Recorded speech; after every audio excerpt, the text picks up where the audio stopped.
Okay, let me address it. That's really our main strategy in rezoning is to, when the city council didn't act, the only thing residents could do that had any weight to it was to pass an initiative. An initiative has to address the changing or the establishment of law in the city. So we had to target a zoning ordinance. So that's the message to the CEC that the residents, assuming we win, and I'm sure we'll do a vigorous campaign and be successful in this, that sends the message to the CEC that the people here in Redondo don't want it. Once that zoning's in, and maybe this question will come up later, once that zoning is in place, the CEC would have to override the zoning with the finding that this is the only spot that they could produce the power that's absolutely critical to the grid. And based on the data we've seen from the PUC, the Public Utilities Commission, and from the CEC, we don't think they'll have the grounds to do that. Plus, it's a pretty big thing to go against the voters once they voted something in and expressed their will. They've only gone against them, I think, 5 times out of 130 cases. They've only overridden a city that had strong opposition to a power plant. So because the council didn't act, this was the only means the residents had to do it. So that's why we did this. So did you have a second question? I do actually have a little follow-up to a previous question too. One of the threats that the power plant has made is that rather than building a new power plant, they would simply build new cooling towers rather than using the ones through seawater cooling. Are you saying that because it's been rezoned, they wouldn't be able to do that, or do they require some sort of California Power Commission approval or something, or what's the effect of that really? I'm guessing, well, this is, so after they've rezoned, if the initiative is passed and they want to construct a new production facility or a cooling facility, that they wouldn't be able to get the building permit for that from the city. And so they would have to get some, override by the California Energy Commission, I'd imagine, to be able to do that. Yeah, Frank, did you have anything to add on that? Yeah, what I want to add to this is we all have to be aware that AES operates under a conditional use permit, correct, Jim? Bill? Yeah. So this use, as it is already, before this initiative is ever voted upon, is already only a conditional use. It is not a use by right. And what we also have to bear in mind that as we sit here, the local coastal program for this area also already has established a 100% parkland use over the entire property. So, and that was never challenged by AES when it was certified by the Coastal Commission, or when it was approved first by the City Council, which goes way back to 2005, and it was never challenged now, and all these challenges are now way beyond the statute of limitations. And it would be very interesting to see what the conditions of that conditional use permit are, I'm awaiting actually to see it. Now, they will have to shut down the power plant to implement the Water Board's decision that no later than December 31, 2020, which still gives them now 8 years to operate, by the way, which is beyond any contract that they have, that by then they have to implement the once-through cooling system and replace use of the seawater and the piping going into the harbor to cool their turbines. So at that juncture, under the city regulations, we also have to look at how long are they going to be shut down, because if you're shut down, I think it's for more than 18 months, then you lose your conditional, even your existing conditional use permit. And in addition to that, that use permit is only tied to the existing operation, not any new repowered operation that would significantly increase the production of pollution and electricity, but electricity and as a result also of pollution.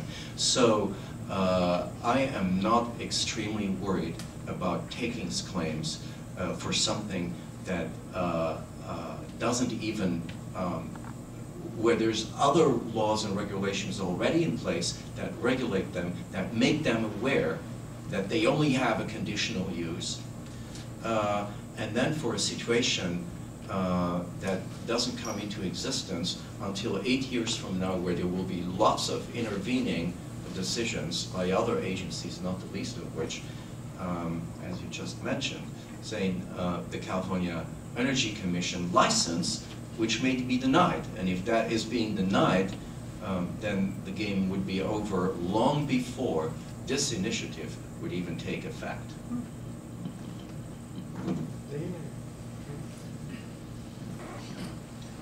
I just wanted to highlight one issue regarding the non-conforming use that was discussed before.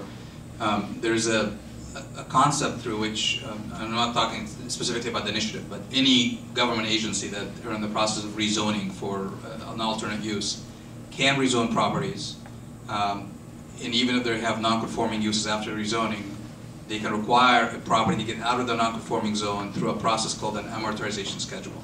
So I'll give you a specific example. If you buy a property, for example, to operate a gas station on, and the city of Hermosa Beach decided we have too many gas stations, we don't want gas stations in our downtown area anymore, so we're going to zone this property out, you cannot operate a gas station anymore. What they would have to do is institute an amortization schedule to allow the owner of this property to earn their investment on the property before they close the gas station down. And that's totally appropriate. You're not required to allow them to get non-conforming use forever. The specific cases that deal with this issue that I've read recently relate to adult use establishments in a downtown area, and I think it was in the state of Washington, where the city decided we don't want this stuff in downtown anymore, so basically we're going to make this a non-conforming use. We have 4 or 5 years to get out of that business, essentially, because we want to clean up our downtown, and the court basically upheld this entirely to the city. As long as you're not taking money away from somebody who built in a store, for example, and tell, hey, you're going to shut the store down the next day, if you give them enough time to earn a return in their investment, and it's called an amortization schedule, then you're allowed to basically essentially shut them down. So even if you have a non-conforming use, like Zane said, and you can arguably continue to use it for a certain time, if it gets to be an extreme, the city or an ordinance in this case can mandate an amortization schedule to allow a business to stop operating. And in our particular circumstance, I'm sure all of you know, as far as an investment in this property, as far as I know anyway, and you guys can correct me, I think all this investment that's put in this property was done decades ago. Yeah. So if they went in and built this new power plant, in the next 2 years, it'll be very difficult for anybody to come back and tell them, well, now we're going to zone it out, and then essentially you're going to have 50 years on an amortization schedule to operate before we shut you down. But at this stage, with the equipment and the condition the way it is, the fact that their investment was put in probably, 18, 20 years ago, with the understanding that the equipment...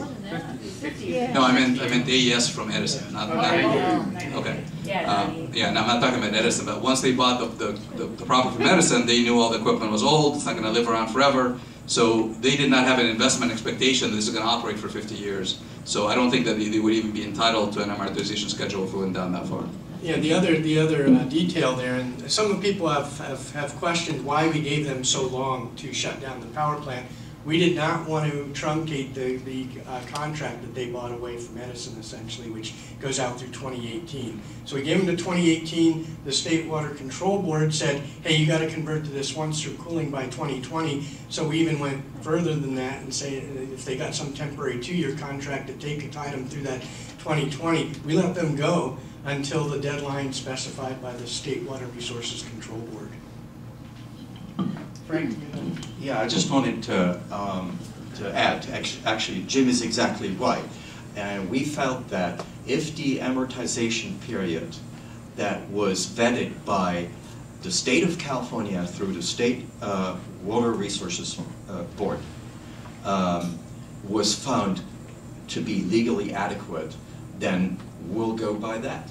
And we'll put that into the initiative the same date, which is December 31, 2020. And that's 8 years from now.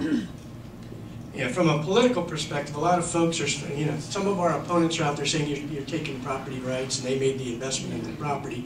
Well, when they bought that property, I am positive they worked out their agreement based on the numbers that got them through the 2018 contract. Anything after that would have been pure speculation. So I'm sure AES is making their money off the investment that they expected based on that contract that lets them go through 2018.